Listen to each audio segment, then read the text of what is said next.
Good morning student, welcome to Mehta online classes. Previous lectures में अपन ने बात की थी कि अपन ने ट्रांसक्रिप्शन यूनिट्स पढ़ रहे थे, अपन ट्रांसक्रिप्शन के बारे में पढ़ रहे थे। ट्रांसक्रिप्शन इन प्रोकैरियोट्स में अपन ने कंप्लीट पढ़ लिया था कि किस तरह से ट्रांसक्रिप्शन होता है। प्रोकैरियोट्स में इनिशिएशन होता है, इलोंगेशन होता है और टर्मिनेशन होता है। इनिशिएशन में कौन कौन से फैक्टर काम में आते हैं, प्रोटीन्स काम में आते हैं, इलोंगेशन कैसे होता है, ठीक है, प्रूफ रीडिंग एक्टिविटी पाई जाती है, ये अपन ने कंप्लीट डिस्कस कर लिया था।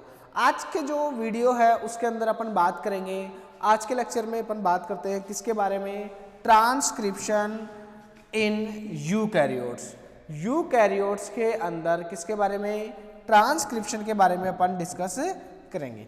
यानी यूकैरियोट्स में किस टाइप का ट्रांसक्रिप्शन पाया जाता है। नॉर्मली अपन ने बात की थी कि ट्रांसक्रिप्शन की बात करें तो ट्रांसक्रिप्शन होता क्या है, ट्रांसक्रिप्शन होता क्या है, यानी जो डीएनए है, डीएनए से क्या बनना, आरएनए बनना, क्या कहलाता है, ट्रांसक्रिप्शन कहलाता है। किससे, डीएनए से क्या बनना, आरएनए का फॉर्मेशन होना क्या कहलाता है, इस प्रोसेस को क्या कहते हैं, ट्रांसक्रिप्शन। क्या कहते हैं इस प्रोसेस को, ट्रांसक्रिप्शन। ट्रांसक्रिप्शन प्रोकैरियोट्स में अपन ने बात कर ली थी। प्रोकैरियोट्स में एक पॉलीमरेज एंजाइम होता है, आरएनए पॉलीमरेज एंजाइम, वही इस प्रोसेस को कंप्लीट करता है। यूकैरियोट्स में बात करें तो यूकैरियोट्स में डिफरेंट टाइप के पॉलीमरेज चाहिए। इसका प्रमोटर भी डिफरेंट होता है, कॉम्पैक्ट होता है इसका प्रमोटर, ठीक है। उसका प्रोकैरियोट्स का प्रमोटर कॉम्पैक्ट नहीं होता है। इसके अंदर बहुत से प्रोटीन काम में आते हैं, इलोंगेशन फैक्टर्स काम में आता है। अपन बात करेंगे किस तरह से क्या होता है, ठीक है। फर्स्ट देखें तो इंट्रोडक्शन की बात करें तो इंट्रोडक्शन में क्या होगा कि ट्रांसक्रिप्शन होता क्या है। देखो ट्रांसक्रिप्शन की बात करें, ट्रांसक्रिप्शन और RNA synthesis is the process of creating RNA. यानी ट्रांसक्रिप्शन और किसका सिंथेसिस, आरएनए का synthesis is process of creating RNA. यानी कौन सी प्रोसेस, जो है प्रोसेस जो क्या करती है, आरएनए को क्रिएट करती है, copy of A sequence of DNA, और डीएनए के जो सीक्वेंस की क्या करती है, कॉपी करती है। Both RNA and DNA are nucleic acid which use base pair of nucleotide as a complementary language. यानी जो आरएनए और डीएनए होते हैं दोनों ही क्या होते हैं, न्यूक्लिक एसिड होते हैं, जो यूज होते हैं बेस पेयर। जो किसको यूज करते हैं, बेस पेयर को, किसके बेस पेयर को, न्यूक्लियोटाइड, और बेस पेयर को क्या करते हैं, यूज करते हैं as a complementary language that can be converted from DNA to RNA. यानी डीएनए को किस में कन्वर्ट कर देते हैं, आरएनए के अंदर कन्वर्ट कर देते हैं in the presence of the correct enzymes. किसकी प्रेजेंस में, करेक्ट एंजाइम्स की प्रेजेंस में क्या कर देते हैं, डीएनए को आरएनए में कन्वर्ट कर देते हैं। During transcription A DNA sequence is read by RNA polymerase. RNA polymerase क्या करता है, जब ट्रांसक्रिप्शन होता है तो जो सीक्वेंस है उनको रीड करता है, which produce complementary RNA strand, और क्या करता है, कॉम्प्लीमेंट्री आरएनए स्ट्रैंड को प्रोड्यूस करता है। समझ में आया। इंट्रोडक्शन में क्या होता है कि डीएनए से आरएनए बनाना क्या कहलाता है, ट्रांसक्रिप्शन कहलाता है, ठीक है। नेक्स्ट बात करें, हिस्ट्री की बात करें तो सेंट्रल डोगमा थ्योरी प्रपोज की थी किसने, क्रिक ने की थी, और सेंट्रल डोगमा थ्योरी के अंदर ही आता है ट्रांसक्रिप्शन, रेप्लिकेशन, ट्रांसलेशन, ठीक है। The existence of mRNA was show by Spiegelman and co-workers in 1961। यानी क्या कि जो द एग्जिस्टेंस, यानी किसकी एग्जिस्टेंस, एमआरएनए की एग्जिस्टेंस किसने बताई थी, स्पिजल ने बताई थी। स्पिजलमैन और उसके को-वर्कर्स, उसके सह वर्कर्स ने क्या किया था, 1961 में क्या बताया था, एमआरएनए के एग्जिस्टेंस बताई थी।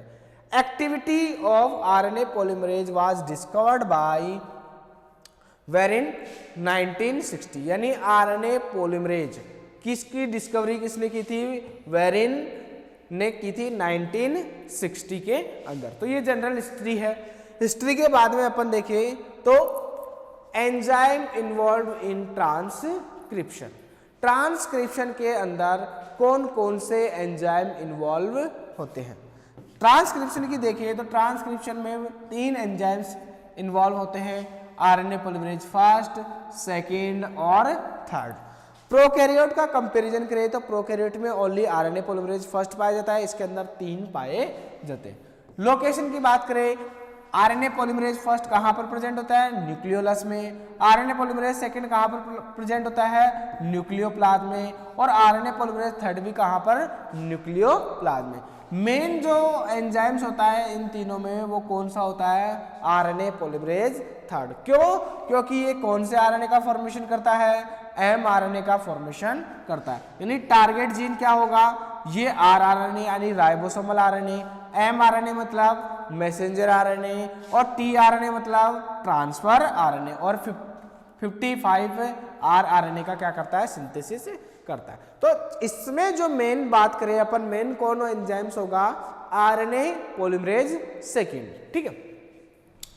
प्रमोटर की बात करें, up stream of the start point. Up stream पर क्या होता है? स्टार्ट पॉइंट होता है। यहां पर बात करें up stream of the start point, start point कहां पर होता है? अप स्ट्रीम पे। और यहां पर बात करें तो down stream of the start point, यानी स्टार्ट पॉइंट के डाउन स्ट्रीम पर क्या होता है? इसका स्टार्ट पॉइंट होता है। तो यहां पर डाउन स्ट्रीम, यहां पर अप स्ट्रीम, ठीक है।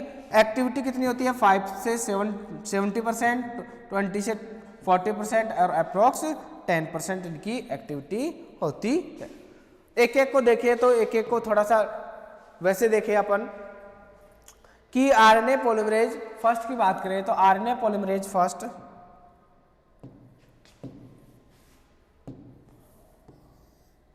RNA polymerase first is located in the nucleolus. कहां पर प्रेजेंट होता है? न्यूक्लियोलस में प्रेजेंट होता है। And transcribe in 20S, 18S and 5.8S rRNA। यानी rRNA कितने टाइप के rRNA?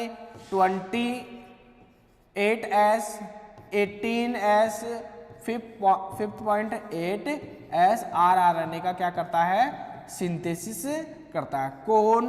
DNA polymerase first, DNA polymerase first. यानी अगर राइबोसोमल आरएनए की बात करें तो राइबोसोमल आरएनए का सिंथेसिस कौन करता है? डीएनए पॉलीमरेज फर्स्ट करता है।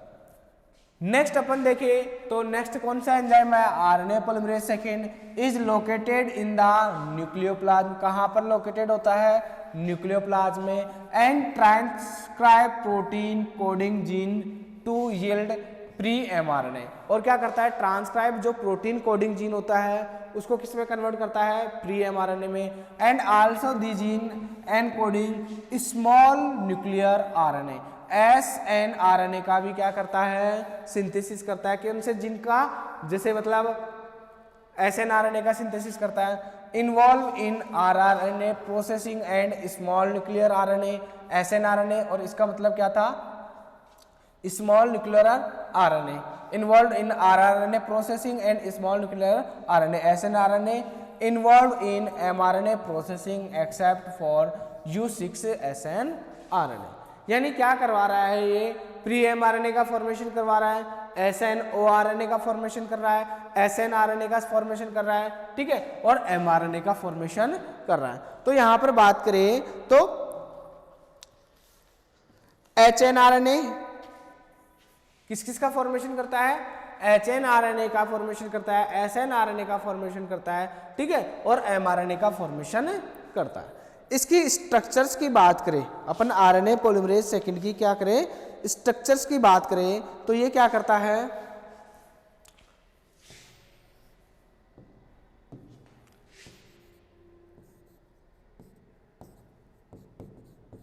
Has helicase,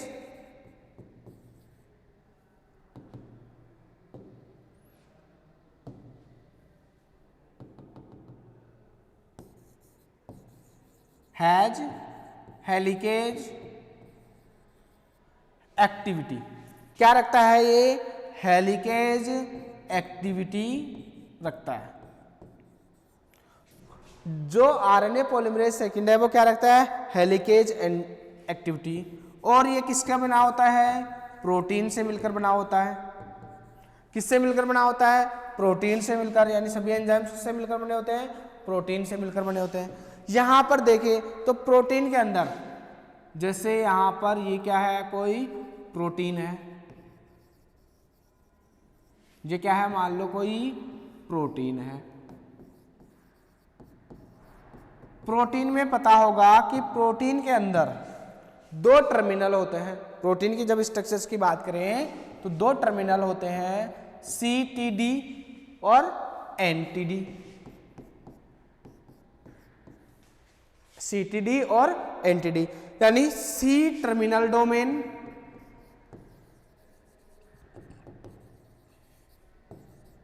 C terminal domain, और दूसरा अपन बात करें तो N terminal domain, N terminal domain. C terminal domain यानी क्या कहेंगे कि यहां पर कार्बोक्सिलिक ग्रुप क्या रहता है, यहां पर फ्री रहता है, इसलिए इसको C टर्मिनल डोमेन कहेंगे। ठीक है, तो यानी हर एक जो प्रोटीन होती है उसके अंदर दो टर्म यानी दो एंड होते हैं, एक तो CTD और एक NTD, यानी C टर्मिनल डोमेन और एक N टर्मिनल डोमेन। अब जो आरएनए पॉलीमरेज सेकेंड है वो भी किसका बना हुआ है, एंजाइम्स का, यानी एंजाइम्स एक प्रकार का, और सभी एंजाइम्स किसके बने होते हैं, प्रोटीन्स के। तो यानी उसके अंदर भी एक स्पेसिफिक क्या होगा, रीजन होगा, और वो क्या करेगा, उसके अंदर भी दो रीजन होंगे, एंड होंगे, CTD और NTD। तो यहां पर बात करें तो ये मान लो ये इसकी क्या होती है, आरएनए, इस तरह से मान लो,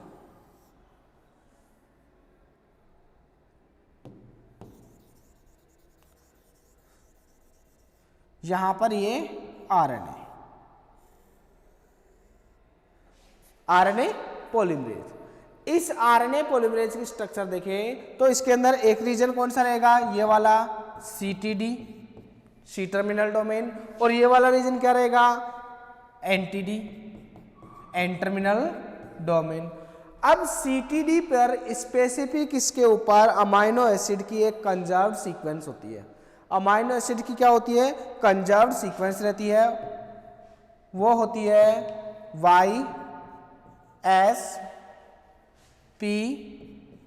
PTS और PS। यानी कितने हो गए, 7 जो अमाइनो एसिड की यहां पर क्या होती है, कंजर्व्ड सीक्वेंस होती है, यानी CTD रीजन पर क्या होते हैं, 7 अमाइनो एसिड्स पाए जाते हैं।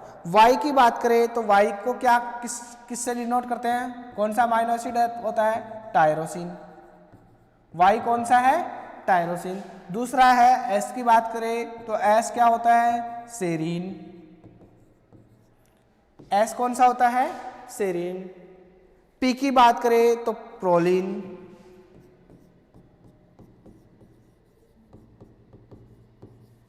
ठीक है, और T की बात करें तो T का मतलब होगा थ्रियोनिन।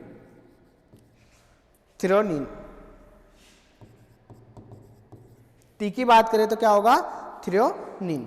ठीक है, तो YSPTSPS यहां पर स्पेसिफिक CTD रीजन पर स्पेसिफिक सीक्वेंस रहता है, उसको कहते हैं कंजर्व सीक्वेंस, या फिर कहते हैं कि यहाँ पर स्पेसिफिक अमाइनो एसिड्स प्रेजेंट होते हैं। यहाँ पर देखोगे तो सेरिन, जो 2 और 5th नंबर का सेरिन होता है, उसका फॉस्फोराइलेट होता है, और उसके द्वारा ही वहाँ पर क्या होगा, जो कैपिंग का फॉर्मेशन होता है और स्प्लाइसिंग मशीनरी होती है, ये जब ही ऑन होंगे, ये मशीनरी तभी होती है, तब क्या होगा, यहाँ पर इनका फॉस्फोराइलेशन होगा। तो यहाँ पर एक स्पेसिफिक क्या होता है, कंजर्व्ड सीक्वेंस पाया जाता है, YSPTSPS, और ये क्या होता है, conserved sequence, has conserved sequence. यहां पर क्या होता है, ये कंजर्व्ड सीक्वेंस होता है, और ये आरएनए पॉलीमरेज के ऊपर CTD रीजन होता है, वहां पर पाया जाता है। तो आरएनए पॉलीमरेज यहां पर मेन एंजाइम होता है, क्यों, क्योंकि ये किसका फॉर्मेशन करता है, mRNA का फॉर्मेशन करता है, और mRNA से किसका फॉर्मेशन होगा, फिर प्रोटीन का फॉर्मेशन होगा। ठीक है, अब नेक्स्ट अपन बात करें आरएनए पॉलीमरेज फर्स्ट हो गया, सेकंड हो गया, थर्ड की बात कर लेते हैं। तो आरएनए पॉलीमरेज थर्ड क्या करता है, RNA polymerase third is also located in the nucleoplasm. यह भी कहाँ पर प्रेजेंट होता है, न्यूक्लियोप्लाज्म के अंदर प्रेजेंट होता है। It transcribe the gene for tRNA, किसका ट्रांसक्राइब करता है, टीआरएनए का, 5S आरआरएनए का और U6 SNRNA का एंड द 7S rRNA का associated with the single recognition particle SRP, यानी किसके साथ जुड़ा रहता है, SRP के साथ जुड़ा रहता है। Involve in the translocation of protein across the endoplasmic reticulum membrane, और किसके अंदर इन्वॉल्व रहता है, involve in the translocation of protein across the endoplasmic reticulum membrane. Each of the 3 eukaryotic RNA polymerase contain 12 or more subunit, and so these are large complex enzyme। ये सभी enzymes क्या होते हैं, 12 या 12 से ज़्यादा सब यूनिट के बने होते हैं, इसलिए इसको क्या कहा जाता है, लार्ज कॉम्प्लेक्स एंजाइम कहा जाता है। ठीक है, तो अपने बात की कि जो यूकैरियोट्स का जो ट्रांसक्रिप्शन होगा उसमें 3 टाइप के एंजाइम्स काम में आएंगे। 3 टाइप के क्या होंगे, आरएनए पॉलीमरेज फर्स्ट, सेकंड और थर्ड, और ये तीनों टाइप के एंजाइम्स डिफरेंट टाइप के क्या बनाएंगे, एमआरएनए का सिंथेसिस करेंगे। जैसे आरएनए पॉलीमरेज की बात करें तो आरएनए का सिंथेसिस करेगा, आरएनए पॉलीमरेज सेकंड की बात करें तो आरएनए सेकंड होता है वो एमआरएनए का सिंथेसिस करता है, और आरएनए पॉलीमरेज थर्ड किसकी सिंथेसिस करता है, टीआरएनए का सिंथेसिस करता है। ठीक है, नेक्स्ट अपन देखेंगे कि जो ट्रांसक्रिप्शन है उसके अंदर कौन कौन से प्रोटीन और कौन कौन से फैक्टर इन्वॉल्व होते हैं। सबसे पहले देखें अपन कि रेगुलेटरी जीन्स कौन कौन से होंगे। रेगुलेटरी जीन्स की बात करें तो ट्रांसक्रिप्शन एक्टिवेटर्स सबसे पहले आएंगे ट्रांसक्रिप्शन को एक्टिवेट करने के लिए, जिसमें एसपी, सीटीएफ, एटीएफ, ये तीनों क्या होते हैं, ट्रांसक्रिप्शन को एक्टिवेट करते हैं, और ये क्या होते हैं, साइक्लिक डिपेंडेंट होते हैं।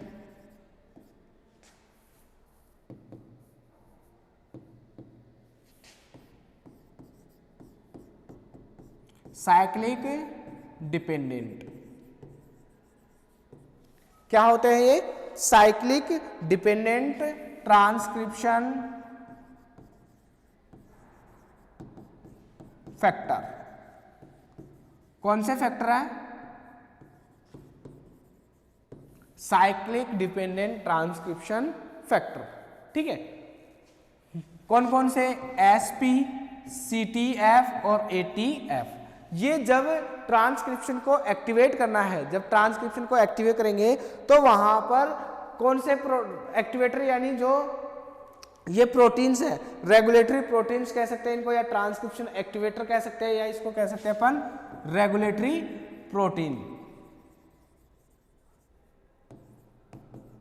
ये प्रोटीन सबसे पहले क्या होंगी, बाइंड होंगी, यानी प्रमोटर से पहले यहां पर ये बाइंड होगी, और तब क्या करेगा, जो प्रमोटर है वो क्या कर देगा, वहां पर आके आरएनए पॉलीमरेज जुड़ेगा। नेक्स्ट यहां पर जो ट्रांसक्रिप्शन फैक्टर काम में आएंगे, इन फैक्टर्स का नाम याद रख लेना, ये अपन हर एक फैक्टर्स को अपन इजीली पढ़ेंगे। पहला आएगा ट्रांसक्रिप्शन फैक्टर सेकंड ए। ट्रांसक्रिप्शन फैक्टर सेकंड ए सब यूनिट कितनी होती है, 3 होती है, इसका मोलिकुलर वेट होता है 12, 19, 35 किलो डाल्टन। ये क्या करते हैं, स्टेबलाइज करते हैं binding of TBP and TF second F, यानी ट्रांसक्रिप्शन बाइंडिंग प्रोटीन और किसको, सॉरी ट्रांसक्रिप्शन नहीं, टाटा बाइंडिंग प्रोटीन और ट्रांसक्रिप्शन फैक्टर सेकंड बी को। यहां पर जो सबसे पहले एंजाइम्स काम में आते हैं वो आता है ट्रांसक्रिप्शन सेकंड डी और टीबीपी, ये दोनों फैक्टर्स काम में आते हैं। इनका देखो क्या है, इंटरेक्ट विथ रेगुलेटरी फैक्टर, जो रेगुलेटरी फैक्टर्स है ना ये, इनके साथ क्या करता है, इंटरेक्ट करता है। कौन, ट्रांसक्रिप्शन फैक्टर सेकंड डी। दूसरा क्या होता है, टीबीपी, सब यूनिट है किसकी, ट्रांसक्रिप्टर फैक्टर सेकंड डी की, और specifically clear, recognise the TATA box, किसको रिकॉग्नाइज करता है, टाटा बॉक्स को रिकॉग्नाइज करता है। और टाटा बॉक्स की बात करें तो जो प्रमोटर रीजन के अंदर जो एटीरी सीक्वेंस होता है, ठीक है, तो उसको क्या कहेंगे, टाटा बॉक्स। जैसे प्रोकैरियोट्स में टाटा बॉक्स को टाटा बॉक्स ना कह के प्रिब्नो बॉक्स कहा गया था, ठीक है। तो सबसे पहले आएगा TF second, transcription factor second D, और दूसरा टीबीपी। समझ में आया, ये क्या करता है, इंटरेक्ट करता है किसके साथ, रेगुलेटरी यानी एसपी के साथ, सीटी एफ के साथ, एएफ के साथ। फिर बाद में इसकी सब यूनिट होती है टीबीपी यानी टाटा बाइंडिंग प्रोटीन, वो क्या करती है, रिकॉग्नाइज करती है किसको, टाटा बॉक्स को। उसके बाद में यहां पर बाइंड होता है क्या, टी एफ सेकेंड ए और टी एफ सेकेंड बी, यानी ट्रांसक्रिप्शन फैक्टर सेकेंड ए और ट्रांसक्रिप्शन फैक्टर सेकेंड बी। ये क्या करते हैं, stabilising binding of TBP and TF second B, यानी स्टेबलाइज करता है किसको, टीबीपी को, टाटा बॉक्स प्रोटीन यानी टाटा बाइंडिंग प्रोटीन, और टीएफ सेकेंड एफ को। सेकेंड की बात करें, टीएफ सेकेंड भी क्या करता है, बाइंड करता है किसको, Tata binding protein, select start site and recruit polymerase second, किसको सिलेक्ट करता है, स्टार्ट साइट को सिलेक्ट करता है और रिक्रूट करता है किसको, पॉलीमरेज सेकेंड को। अब पॉलीमरेज सेकेंड के आने के पहले यहाँ पर ट्रांसक्रिप्शन फैक्टर सेकेंड और ई की बात करें तो ट्रांसक्रिप्शन फैक्टर सेकेंड किसको, sorry transcription factor second E किसको रिक्रूट करता है, ट्रांसक्रिप्शन फैक्टर एच को रिक्रूट करता है, और ट्रांसक्रिप्शन फैक्टर एफ किसको रिक्रूट करता है, बाइंड होता है किससे, पॉलीमरेज से and T F second B से। फिर टी एफ सेकेंड एच ये क्या करता है, मेन एंजाइम्स होता है, ये क्या करता है, अनवाइंड करता है किसको, प्रमोटर डीएनए को, और फॉस्फोराइलेट करता है किसको, सीटीडी को, यानी सी टर्मिनल डोमेन, जो भी अपन ने बात की थी उसको क्या करता है, फॉस्फोराइलेट करता है, और ऑफ आरएनए पॉलीमरेज सेकेंड, ठीक है। और आरएनए पॉलीमरेज सेकेंड तो काम में आता ही है, कैटालाइज्ड आरएनए सिंथेसिस का फॉर्मेशन करता है। और इस तरह से क्या होता है, इन एंजाइम्स की क्या होती है, रिक्वायरमेंट होती है। 7 से 8 एंजाइम्स है, इनका क्या होता है, रिक्वायरमेंट होती है, ठीक है। यहाँ पर बात करें तो यहाँ पर रेगुलेटरी जीन्स हैं और यहाँ पर ट्रांसक्रिप्शन फैक्टर, इन एक एक ट्रांसक्रिप्शन फैक्टर्स का अपन डिटेल से फंक्शंस देखेंगे, ठीक है। यहाँ पर बात करें तो यहाँ पर इसका क्या दे रखा है, यहाँ पर प्रमोटर रीजन दिया हुआ है, यानी जो यूकैरियोट्स में जो प्रमोटर है उसके ऊपर क्या क्या सीक्वेंस प्रेजेंट होती है। यहाँ पर देखोगे तो यहाँ पर कोर प्रमोटर एलिमेंट है, यहाँ पर इसके अंदर देखो, यहाँ पर ट्रांसक्रिप्शन स्टार्ट साइट, यहाँ पर +1 है, +1 पर क्या है, यहाँ पर transcription start site.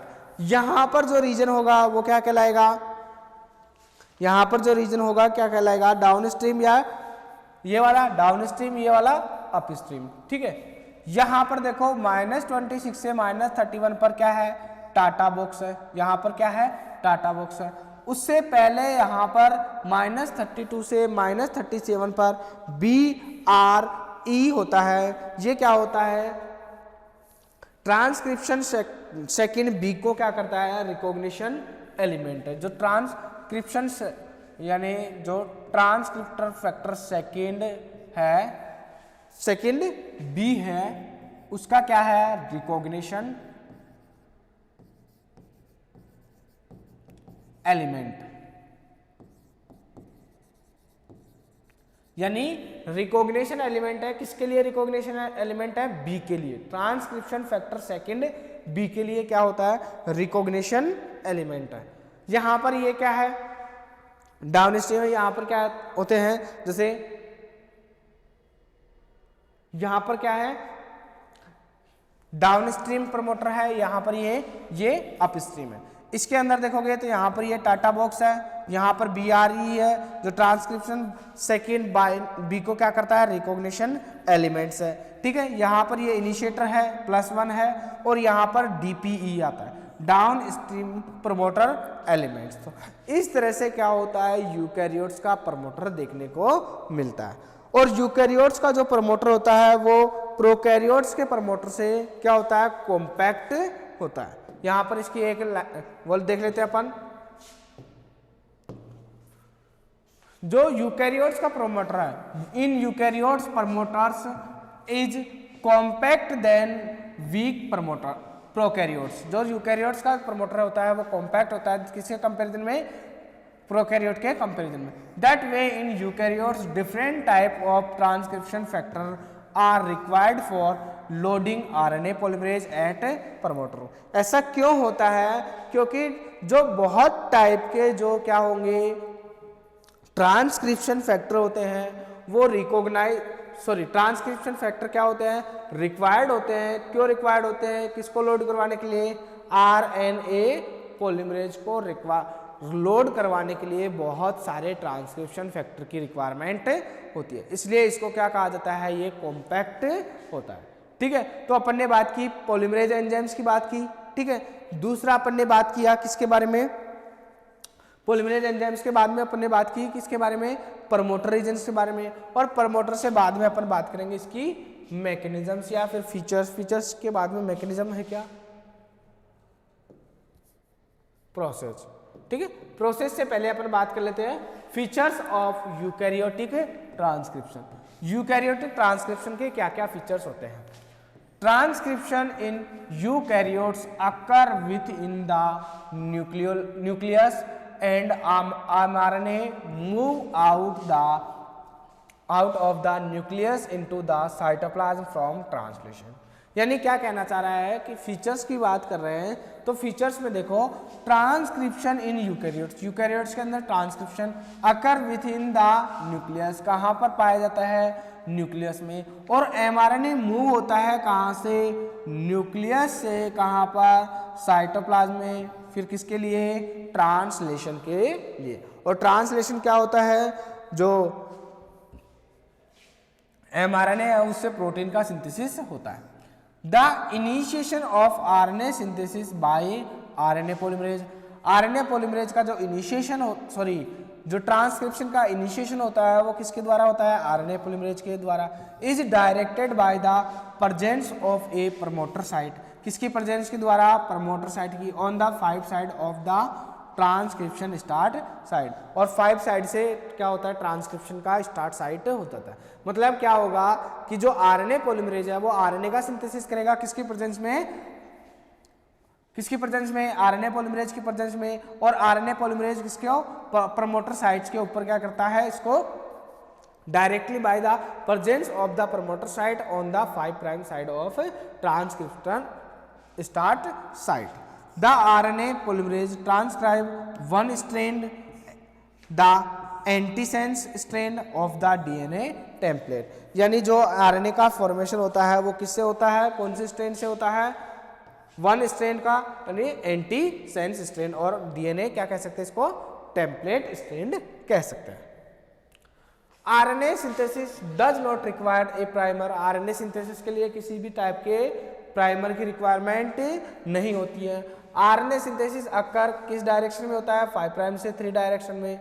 With the RNA polymerase catalysing A nucleophilic attack by, किसके ऊपर न्यूक्लियोफिलिक अटैक करता है, 3 prime OH of the growing RNA chain. और आरएनए चेन के जो ग्रोविंग आरएनए चेन होती है उसके 3 प्राइम OH पर क्या करता है, न्यूक्लियोफिलिक अटैक करता है on the alpha phosphorus atom on an incoming ribonucleoside triphosphate. और क्या होता है, जो अल्फा फॉस्फेट एटम होता है वहां पर आते रहते हैं राइबोन्यूक्लियोसाइड के। ठीक है, 5 राइबोन्यूक्लियोसाइड 5 ट्राइफॉस्फेट। और mRNA in eukaryotes is proceed from the primary RNA transcription a process called maturation. और क्या होता है, जब एमआरएनए होता है वो प्रोसीड करता है किसके द्वारा, किससे, proceed from the primary RNA transcript and a process called maturation. और उसको क्या कहा जाता है, मैच्यूरेशन कहा जाता है।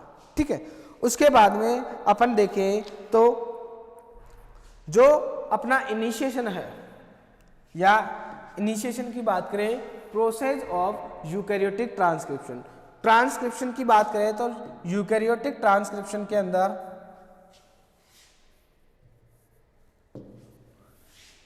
प्रोसेस की बात करें, process of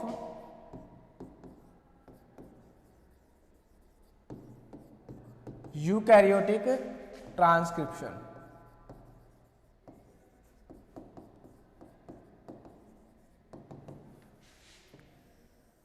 process of eukaryotic transcription. और इसके अंदर वो ही 3 प्रोसेस आएंगी, कौन कौन सी? इनिशिएशन,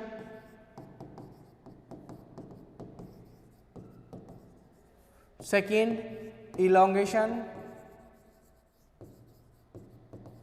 और थर्ड टर्मिनेशन। ठीक है, वो ही 3 प्रोसेस आएंगी जो प्रोकैरियोट्स में अपन ने पढ़ा है, रेप्लिकेशन में पढ़ा है, इनिशिएशन, इलोंगेशन और टर्मिनेशन। इनिशिएशन की बात करें तो इनिशिएशन में अपन ने उसमें पढ़ा था 3 कॉम्प्लेक्स का फॉर्मेशन हुआ था। ठीक है, तो इसी तरह से इसमें भी 3 कॉम्प्लेक्स बनेंगे। सबसे पहला बनेगा प्री इनिशिएशन कॉम्प्लेक्स,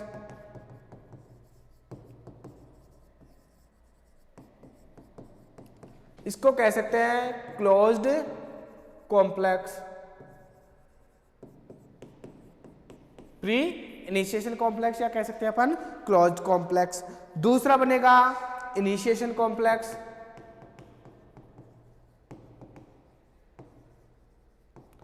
और इसको कह सकते हैं अपन ओपन कॉम्प्लेक्स। इन दोनों में अंतर बताया था, प्रोकैरियोट्स में पढ़ाया था, जब आरएनए पॉलीमरेज क्या होता है, लोड होता है, तब क्या बनता है, क्लोज्ड कॉम्प्लेक्स बनता है। यानी जब प्रोकैरियोट्स में बात की थी, आरएनए पॉलीमरेज और सिग्मा फैक्टर जब क्या करते हैं, बाइंड करते हैं, तब किसका फॉर्मेशन होता है, क्लोज्ड कॉम्प्लेक्स का। और जब इनिशिएशन कॉम्प्लेक्स का क्या होगा, जब आरएनए पॉलीमरेज हाइड्रोजन बॉन्ड को क्या करने लग जाए, ब्रेक करने लग जाए, तब वो क्या करेगा, इनिशिएशन कॉम्प्लेक्स कहलाएगा। और एब्रोटिव इनिशिएशन, एब्रोटिव इनिशिएशन, ये अपन ने बात की थी कि जब तक कि उसके अंदर प्रोकैरियोट्स में बात की थी कि जब तक कि क्या सिग्मा फैक्टर वहां पर लगा रहेगा तब तक क्या होगा, एब्रोटिव इनिशिएशन होगा। मतलब जब तक सिग्मा फैक्टर वहां पर है तब तक क्या होगा, इनिशिएशन आगे फॉरवर्ड नहीं होगा, यानी कह सकते हैं। और सिग्मा फैक्टर जब तक 10 से 12 न्यूक्लियोटाइड ना ऐड करवा दे तब तक वहां से आगे फॉरवर्ड नहीं होता। ठीक है, तो वो एब्रोटिव इनिशिएशन। इलोंगेशन में क्या होगा, इसके अंदर इलोंगेशन में साथ के साथ कैपिंग और स्प्लाइसिंग मैकेनिज्म साथ के साथ चलती है। इलोंगेशन में इलोंगेशन तो होगा ही होगा, उसके साथ में जो 5 प्राइम एंड पर क्या होता है, कैपिंग फॉर्मेशन होता है, और 5 प्राइम एंड पर कैपिंग और स्प्लाइसिंग। स्प्लाइसिंग होती है किसके साथ में, इलोंगेशन के साथ में कैपिंग और स्प्लाइसिंग होती है। टर्मिनेशन में बात करेंगे तो पॉली एडिनल टेल का क्या होगा, फॉर्मेशन होगा। और इसके टर्मिनेशन के 2 मेथड दे रखे हैं, टॉर्पिडो मेथड्स, ठीक है, 2 मेथड और एलोपेट्रिक मेथड।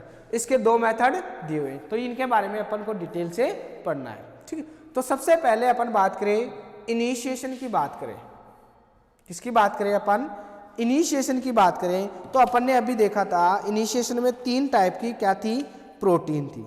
कौन सी प्रोटीन थी, यानी प्री इनिशिएशन कॉम्प्लेक्स का क्या होगा, फॉर्मेशन होगा, और फिर उसके बाद में क्लोज्ड कॉम्प्लेक्स।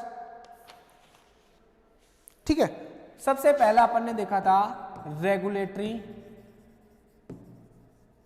प्रोटीन। कौन कौन सी थी रेगुलेटरी प्रोटीन, ATF, ठीक है, SP,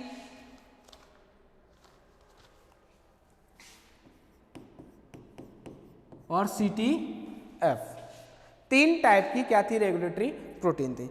ये सबसे पहले प्रोमोटर साइट पर क्या होंगी, बाइंड होंगी। यहां पर ये क्या है अपना प्रमोटर, प्रमोटर पर यहां पर ये क्या है,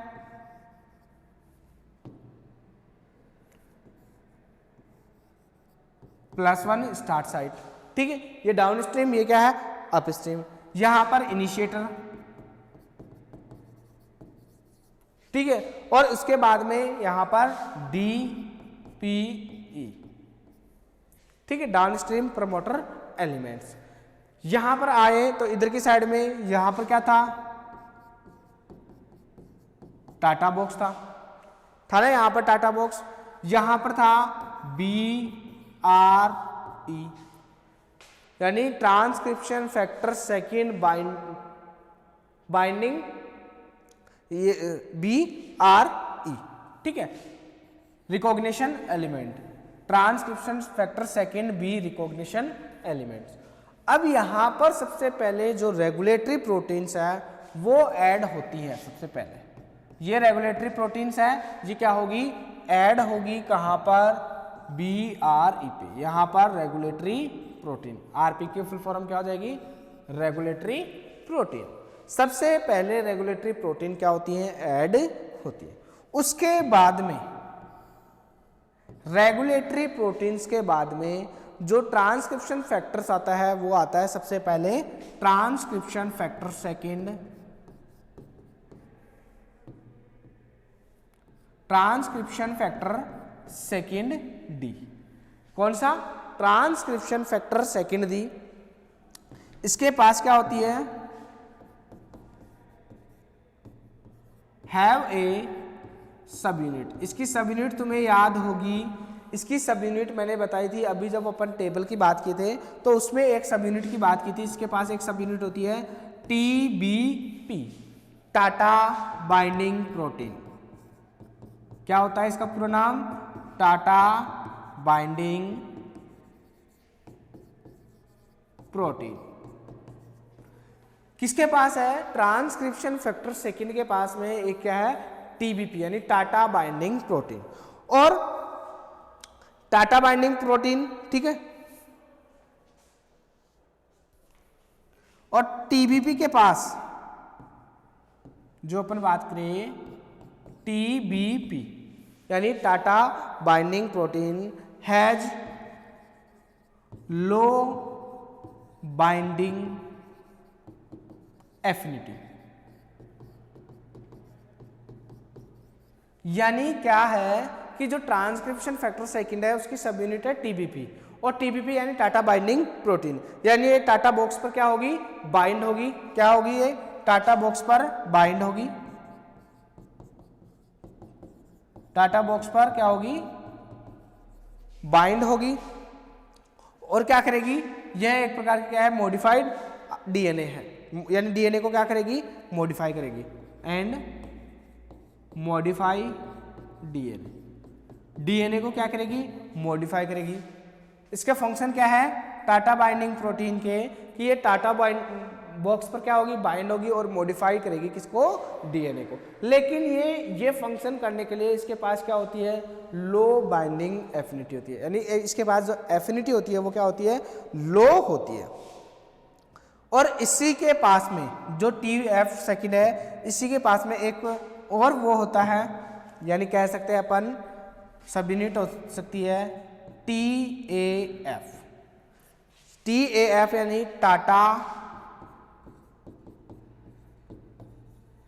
एसोसिएशन फैक्टर। क्या, Tata association factor.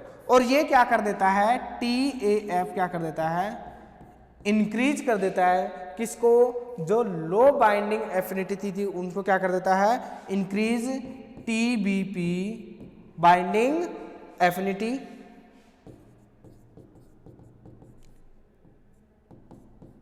Increase TBP affinity to bond DNA, to bond या बाइंड, यहां पे बाइंड लिख लो, टू बाइंड DNA। ठीक है, तो यहां पर समझ में आया कि सबसे पहले रेगुलेटरी प्रोटीन, तो यहां पर रेगुलेटरी करेंगे मतलब स्टार्ट करना है। अब जैसे ही रेगुलेटरी प्रोटीन बाइंड होगी तो सबसे पहले आता है ट्रांसक्रिप्शन फैक्टर D। और ट्रांसक्रिप्शन फैक्टर D के अंदर बात करें तो उसकी एक सब यूनिट होती है, कौन सी सब यूनिट, टाटा बाइंडिंग प्रोटीन। और टाटा बाइंडिंग प्रोटीन क्या करती है, टाटा बॉक्स पर बाइंड होती है और DNA को क्या करती है, मॉडिफाई करती है। और जो TBP होती है वो क्या रखती है, लो बाइंडिंग एफिनिटी रखती है, यानी ये डायरेक्ट बाइंड नहीं हो सकती। अब इसके पास एक सब यूनिट और होती है, क्या, TAF, टाटा एसोसिएशन फैक्टर होता है। ये यहाँ पर जुड़ता है और ये क्या करता है, इंक्रीज करता है किसको, TBF एफिनिटी, यानी टाटा बाइंडिंग प्रोटीन आएगा, यहाँ पर F नहीं आएगा। TATA binding protein affinity to bind DNA. ठीक है, अब इसका डायग्राम बना के देखते हैं अपन। जैसे मान लो ये क्या है, TF second D, transcription factor second D. यहां पर इसकी एक सब यूनिट होगी, कौन सी सब यूनिट, यहां पर अलग पेन से बना लेते हैं। इसकी सब यूनिट है टाटा बाइंडिंग प्रोटीन, और टाटा बाइंडिंग प्रोटीन की एफिनिटी क्या होती है, कम होती है, इसलिए इसके पास में स्पेसिफिक क्या होते हैं, TAF होते हैं। ये क्या होते हैं, TAF, और ये इस तरह से क्या होते हैं, लोड होते हैं, किसके ऊपर, प्रमोटर के ऊपर लोड होते हैं। TATA binding transcription factor second D के पास में टाटा बाइंडिंग प्रोटीन है, वो उसकी एफिनिटी कम है, लेकिन वो क्या करती है, टाटा बॉक्स पर बाइंड होती है और डीएनए को मॉडिफाई करती है। ठीक है, अब यहां पर इसको रिक्रूट करते हैं, यहां पर इसको ऐड करते हैं।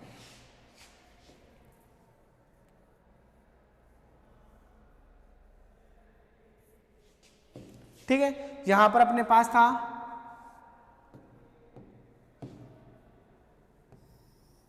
डीएनए, ये क्या था, डीएनए। डीएनए का यहां पर प्रमोटर रीजन था, ये क्या था, प्रमोटर यानी +1 स्टार्ट साइड थी। यहां पर देखें तो यहां पर क्या था, टाटा बॉक्स था। अब टाटा बॉक्स पर कौन बाइंड होगा, यहां पर देखें तो ये क्या है, टाटा बॉक्स है। ठीक है, यहां पर देखोगे तो यहां पर क्या है, BRE। ठीक है, और BRE के इधर क्या लगी हुई है, रेगुलेटरी प्रोटीन्स लगी हुई है। अब यहां पर सबसे पहले इसको लोड करवाते हैं, किसको लोड करवाते हैं,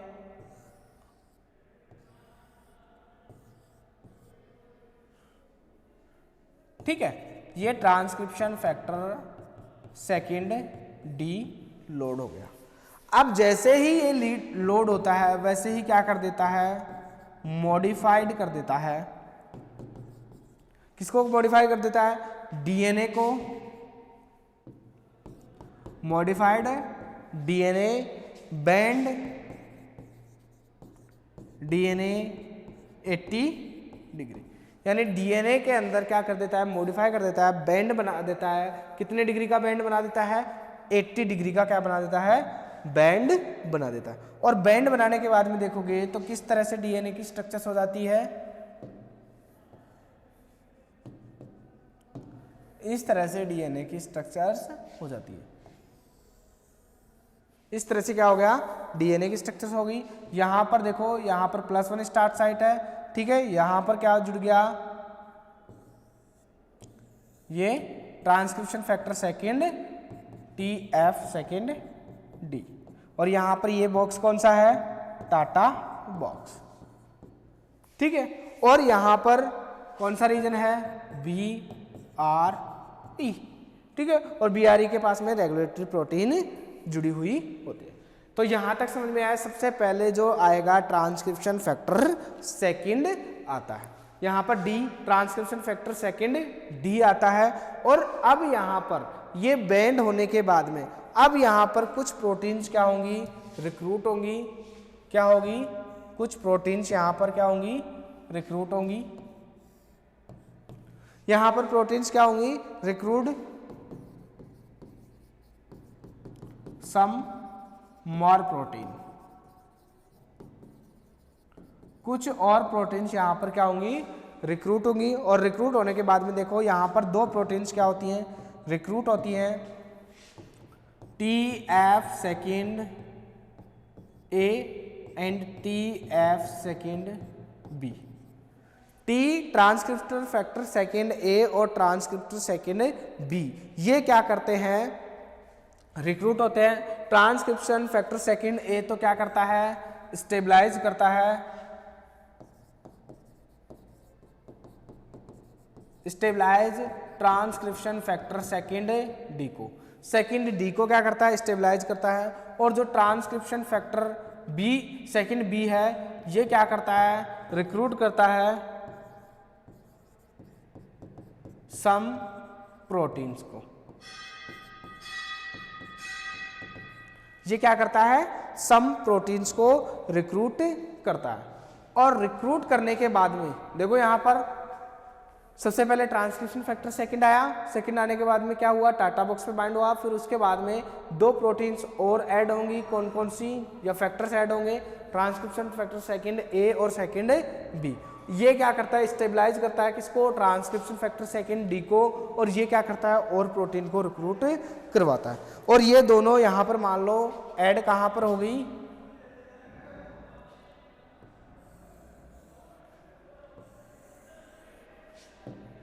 यहाँ पर ये हो गया ट्रांसक्रिप्शन फैक्टर सेकंड डी, और यहाँ पर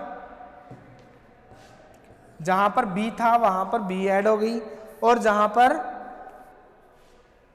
बी के पास में ही यहाँ पर क्या हो गया, ए ऐड हो गया। ये वाला रीजन बी आर ई था, ये वाला टाटा बॉक्स था, ठीक है, तो यहाँ पर ये दोनों ऐड हो गए। अब यहाँ पर इन दोनों के ऐड होने के बाद में यहाँ पर समझ में आया, ट्रांसक्रिप्शन फैक्टर सेकंड डी भी ऐड हो गया, ए भी ऐड हो गया, और इनके ऐड होने के बाद में यहाँ पर कुछ और प्रोटीन्स क्या होगी, रिक्रूट होगी, क्योंकि यहाँ पर ट्रांसक्रिप्शन सेकंड फैक्टर क्या करता है, और प्रोटीन को रिक्रूट करता है। यहाँ पर अब ऐड होगा कौन सा, ट्रांसक्रिप्शन फैक्टर सेकंड एफ, और उसके साथ में आरएनए पॉलीमरेज सेकंड, कौन सा, आरएनए पॉलीमरेज सेकंड। यहाँ पर क्या करता है, जो ट्रांसक्रिप्शन फैक्टर सेकंड है वो क्या करता है, act as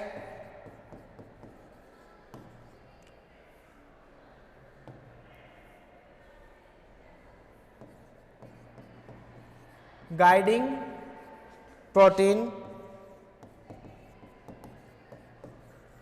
for RNA polymerase second. ये क्या करता है, एक्ट करता है एज गाइडिंग प्रोटीन फॉर किसके लिए, आरएनए पॉलीमरेज सेकेंड के लिए। यानी अब यहाँ पर क्या बाइंड होगा, आरएनए पॉलीमरेज सेकेंड बाइंड होगा, और ट्रांसक्रिप्शन फैक्टर एफ बाइंड होगा। यहाँ पर ऐड करवा लेते हैं,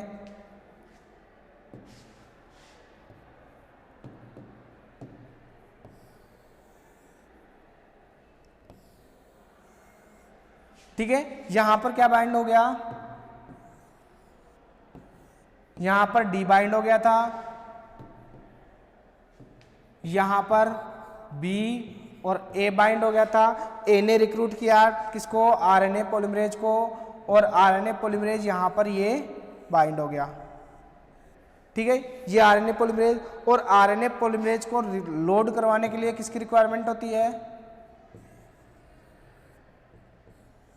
यहां पर ये टी एफ सेकेंड एफ, ठीक है, जो क्या करता है, गाइडिंग प्रोटीन है किसको, आरएनए पॉलीमरेज सेकेंड के लिए, यानी गाइड करता है कि कहां पर तुम आकर बाइंड होगे।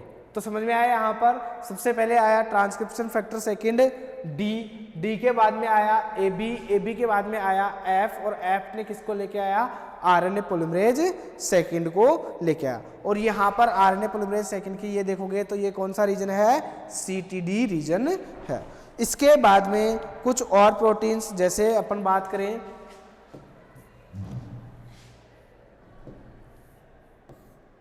यहां पर अपन बात करें तो ट्रांसक्रिप्शन फैक्टर दिख रहा है,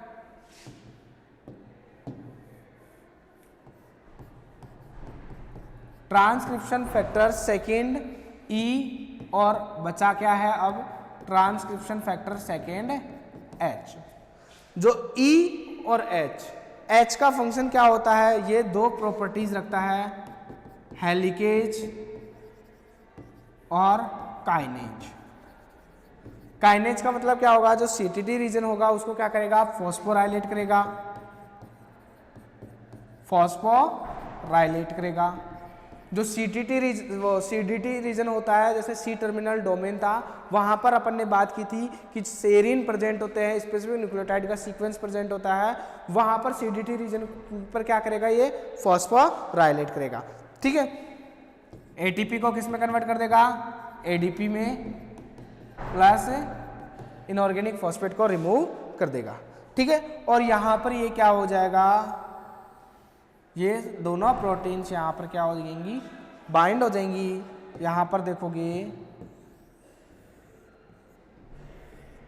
यहाँ पर transcription factor second D, second D के बाद में यहाँ पर देखोगे तो बी और ए, उसके बाद में देखोगे तो यहाँ पर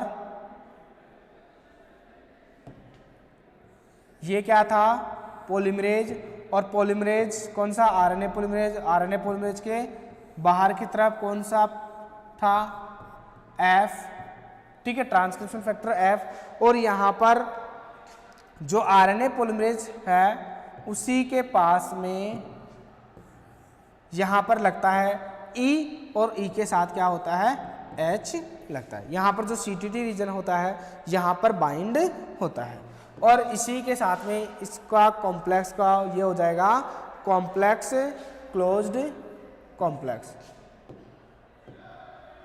ये कॉम्प्लेक्स बन जाएगा कौन सा, क्लोज्ड कॉम्प्लेक्स, ठीक है। और इस क्लोज कॉम्प्लेक्स के बनने के बाद में यहां पर देखोगे ये बन गया। इसके बाद में यहां पर फिफ्थ अमाइनो एसिड्स कौन सा था, सेरीन सेकंड पे और फिफ्थ पे, fifth amino acids of RNA polymerase, RNA polymerase second tail, यानी सीटीडी डोमेन के ऊपर। Fifth amino acid of RNA polymerase second जो टेल होती है वो क्या होती है, यहां पर फॉस्फोराइलेट। फिफ्थ नंबर का जो सेरीन होता है आरएनए पॉलीमरेज सेकंड का, वो क्या हो जाता है, फॉस्फोराइलेट होता है। किसके द्वारा, ट्रांसक्रिप्शन फैक्टर सेकंड एच के द्वारा। और इसको लेके आएगा कौन, ई लेके आएगा। अब यहाँ पर क्या हो गया, सेरीन फॉस्फोराइलेट हो गया। सेरीन फॉस्फोराइलेट के बाद में इसकी जो आफ्टर फॉस्फोराइलेट जो लेस एफिनिटी हो जाती है, क्या हो जाती है, एफिनिटी लेस हो जाती है। और जिसके बाद में यहाँ पर जो प्रोटीन्स होती हैं, लूज प्रोटीन्स, लूज प्रोटीन्स मतलब यहाँ पर जो प्रोटीन